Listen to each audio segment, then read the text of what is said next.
what I love about HYROX is statistics, right? So I can log on to HYROX online and I can look at anyone around the world who's done that race.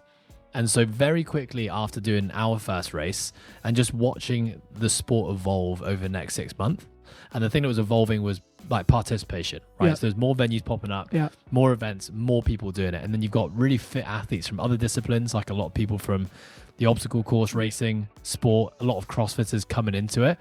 And straight away I was thinking, right, how fast are people going to start going? Right, like who's going to break an hour? Then who's going to break 55? Who's going to break 50?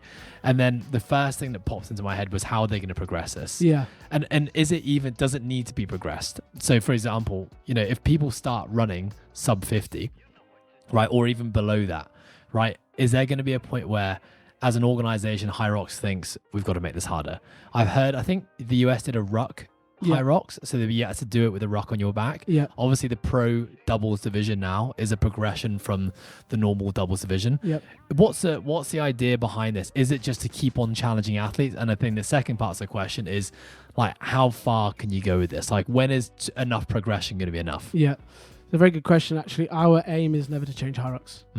So our vision, when I say our vision, our CEO vision is Christian, who essentially set up HYROX, is we want to make this basically the marathon of fitness racing. When you look at marathons around the world, it's always that 40, 2 point whatever K it is, standard wise, right? And people might, they race this every single year. The New York Marathon, Berlin Marathon. We have 72,000 athletes in Hong Kong do the standard charter marathon, right? But it's been the same for years and years and years. We have no desire to change it because that is the sport. If you do a 400 meter run, it's 400 meter run, right? So that's the aim, is never to change it.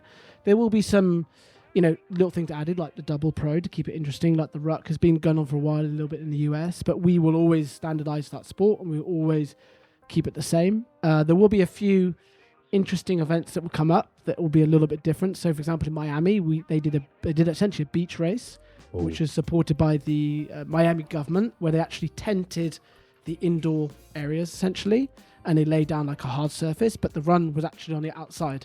That'd be brutal. On the sand in the day. Thank you. Brutal. So that there will be little events that pop up like this that kind of like one-offs that we might do. We're actually planning something. I can't tell you, but we are planning hopefully something like this globally that will be a bit different. Working with some certain partners, yet to be confirmed, but we are looking at alternative things. But again, it's the bread and butter will be 99% of races will be always the same.